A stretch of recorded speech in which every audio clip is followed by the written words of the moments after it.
처형 권한까지 줬다는 얘기가 있어요. 왜 장유샤가 저렇게 갑자기 날아갔을까? 저는 두 가지로 봅니다. 시진핑한테 보고가 됐을 거예요. 군은 약간 예외였어요. 그 전부터 사실 군에 대한 여러 가지 정리 작업들이 있었고 24년도 말부터 그런 얘기들이 많이 돌았습니다. 뚝딱툼이 장난이 아니다. 시진핑이 이걸 이용한 것 같아요. 시진핑에 충성하는 사람만 살아남을 수 있는 거죠. 27년 이제 중국의 대만이 신공설 얘기 나오고 장유샤 같은 사람이 반대하게 되면 못할 수도 있는 거였죠. 장성민이 그런 정치장교 출신이에요.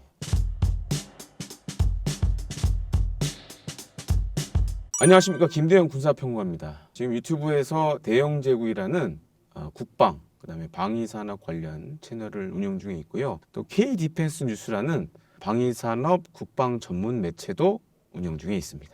최근 중국 군부에서 큰 이슈가 된 장유샤 부주석이 숙청된 구체적인 이유는 무엇인가요? 구독자분들이나 시청자분들 아마 기억하실 거예요. 지난해 상반기에 중국에서 이상한 얘기들이 많이 나왔었죠. 그 중에 하나가 중앙군사위 2인자라고 할 수 있는 장유샤가 시진핑 국가주석을 끌어낼 수도 있다, 이런 얘기들이 나왔었습니다.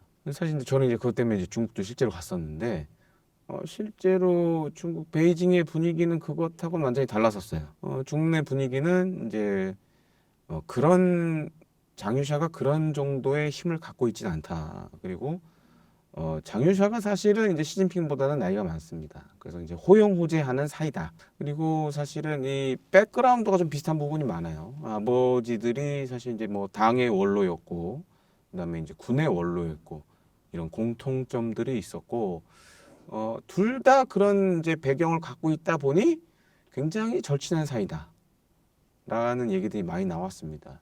그리고 이제 중국을 연구하는 주류 학자분들은 또 이건 불가능한 얘기다 라는 주장도 있었고, 대신에 이제 약간 비주류 쪽이나 반중 단체 쪽에서는 가능한 일이다 이렇게 했었는데, 하지만 이제 작년 9월 3일에 이제 중국에서 전승절 열병식 하면서 보여줬죠. 시진핑이 여전히 군권을 쥐고 있다라는 걸 대내외적으로 이제 과시했으니까. 그렇다면 왜 장유샤가 저렇게 갑자기 날아갔을까?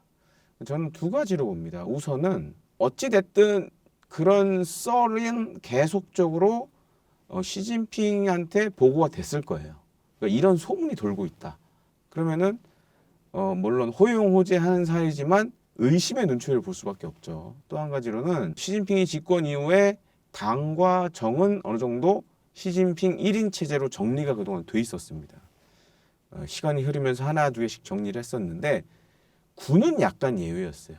군은 여전히 이 원로들의 입김이 작용하는 그런 공간이었습니다. 그런데 그 전부터 사실 군에 대한 여러 가지 정리 작업들이 있었고, 예를 들어서 과거 후진타오 원자바오 시절에 군부에 대한 1차 숙청이 있었고, 또 한 가지로는 시진핑 국가주석이 끌고 왔던 군인들이 있었어요.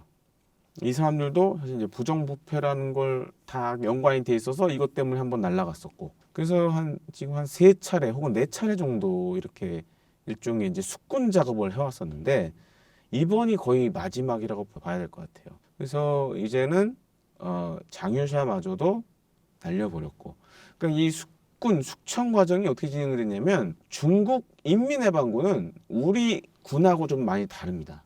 우리 군은 국민을 위한 군대고, 중국의 인민해방군은 당을 위한 군대예요. 그러다 보니까 특수한 그 장교들이 있어요. 그러니까 일반 이 군 장교들이 있고 야전 장교들이 있고, 한쪽은 정치 장교들이 있어요. 그래서 이 24년도 말부터 그런 얘기들이 많이 돌았습니다. 대만 쪽에서 이 정치 장교들과 일반 야전 장교들 간의 알력 다툼이 장난이 아니다. 그런 얘기들이 많이 돌았었고, 지금 봤을 때는 약간 시진핑이 이걸 이용한 것 같아요. 정치 장교들을 이용해서 이런 일반 장교들의 어떻게 보면 싸움을 붙인 거죠. 그래서 그 과정에서 정치 장교 쪽들이 득세를 했고, 그 다음에 이제 중국 인민해방 같은 경우에 이제 과거보다 정치 장교들의 역할이 좀 많이 틀려졌어요. 그러니까 이제 부정부패를 조사하는 기율 쪽으로 많이 이제 기울어졌습니다. 이제 중국 인민해방군이 갖고 있는 큰 문제이기도 한데, 이게 부정부패가 상당히 심각하고, 또 한 가지로는 이제 파벌이 있어요. 그래서 이런 것들이 이제 약점으로 이번에 작용한 거죠. 이런 것들을 이제 쳐내는 수단으로 이제 부정부패라는 무기를 들고 나갔고, 그러면서 장유샤도 날아갔다라고 봐야 할 것 같습니다. 시진핑의 일인 절대 권력 체제인 당 주석제 통치구조의 부활을 위한 작업일 수 있을까요? 그렇지는 않고요. 제가 봤을 때는 이제 당과 정은 어느 정도 정리가 됐고 군만 정리하면 되는 상황이었어요. 그리고 어쨌든 이제 내년에 연임과 관련된 중요한 또 시기가 있습니다. 그 당 정군을 싹 정리하게 되면 자연스럽게 또 한 번 연임을 할 수 있게 되겠죠. 그러니까 그런 일종의 과정으로 좀 보여지고, 군도 이렇게 되면 이제 시진핑에 충성하는 사람만 살아남을 수 있는 거죠. 그런 측면에서는 상당히 좀 우려스러운 부분도 있습니다. 예를 들어 이런 거예요. 뭐 이제 많이 시청자분들이나 구독자분들 많이 아시겠지만 많이 나온 얘기가 뭐 27년 이제 중국의 대만이 침공설 얘기 나오고 뭐 하는데, 과거에는 이제 중앙군사위에 약간 이 집단 지도 체제가 구성이 돼 있어서, 물론 이제 시진핑이 뭐 결심을 했을 경우에 중앙군사위에서 오케이 하면 그냥 할 수 있는 체계였는데, 근데 이제 예를 들어서 장유샤 같은 사람이 반대하게 되면 못할 수도 있는 거였죠. 근데 지금은 그런 사람들이 다 없어졌다. 그리고 이제 장유샤라든가 뭐 중앙군사에 있던 군인들 중 잘 보면 특히 장유샤가 중요했던 게 뭐냐면, 지금 이제 중국 인민해방군에 몇 남아있지 않은 실전을 겪어본 사람이었어요. 그러니까 우리나라에서는 이제 78년도 중월 전쟁을 많이 언급을 하지만 84년도에도 한번 크게 중국과 베트남이 붙었던 적이 있습니다. 그래서 제가 이제 베트남 지명을 잘 모르는데, 베트남과 중국 국경 지역에 라오샨이라는 데가 있어요.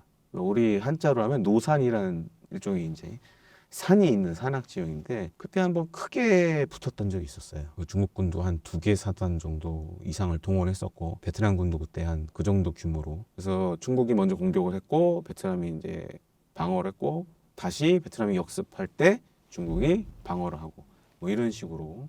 그 이후에도 이제 크고 작은 전투들이 계속 이어졌었는데, 그때 이제 선봉부대의 지휘관을 했던 게 바로 장유샤입니다. 그러니까 그 정도로 상당히 이제 지금 몇 없는 실전 경험을 가진 장군이었고, 근데 뭐 이거는 이제 반중 단체 쪽에서 나온 썰에 의하면 장유샤가 시진핑의 대만 침공을 반대해 왔다, 뭐 이런 얘기들이 있습니다. 근데 이제 어찌됐든 실전 경험을 겪었던 장군이기 때문에 제가 봤을 때도 좀 그러지 않았을까라고 좀 추정이 되는 부분이 많죠. 왜냐하면 전쟁의 참상을 실제로 봤던 사람이고, 또 중국에서도 이렇게 간혹 보면 이런 상위 군인들이나 참전 군인들이 이렇게 시위하는 경우가 있어요. 전 실제로 한번 본 적도 있는데, 그때 이제 그렇게 시위한 사람들이 보면 다 과거에 중월 전쟁에 참전했던 군인들이었어요. 그럼 왜 시위를 하냐, 그 사람이? 그때는 이제 중국이 먹고 살기 어려웠잖아요. 그러다 보니까 합당한 보상을 해주지 못했었어요. 그리고 이제 국가가 제도적으로 상위 군인들에 대한 지원책이 없는 상황이었어요. 근데 지금 이제 중국이 먹고 살만 해줬잖아요. 그러다 보니까, 아니 내가 나라 위해 이렇게 희생하고 고생했는데 나라도 날 위해 뭘 해줘야 되지 않냐. 실제로 그런 영화도 있어요. 저도 이제 그 영화 보면서 굉장히 감명 깊게 보긴 했는데, 이제 그런 그 누적된 불만들도 사실 있습니다. 그래서 지금은 이제 그런 걸 하나 두 개씩 뭐 복원을 하려고 그러고, 그다음에 한 2010년대 들어서면서 약간 이 중월 전쟁도 재조명이 됐어요. 그리고 또 하나 특이한 게 79, 뭐 8년, 9년에도 한번 싸웠고 84년에도 한번 붙었었고 했는데, 그 뒤로 이제 중국과 베트남 관계가 정상화가 됩니다. 그러면서 양쪽 다 과거의 전쟁에 대해서 얘기를 안 해요. 하지만 그래도 베트남은 약간 반중 정서가 아직도 이제 강하고 희한하더라고요, 그게. 예. 이제 정상화가 되면서 서로 그런 부분에 대해서 좀 언급을 자제하자, 그런 거는 좀 남아 있는데, 다시 이제 원점으로 돌아와서 이제 그런 측면에서 약간 이제 12국가석이 군을 공고화하는.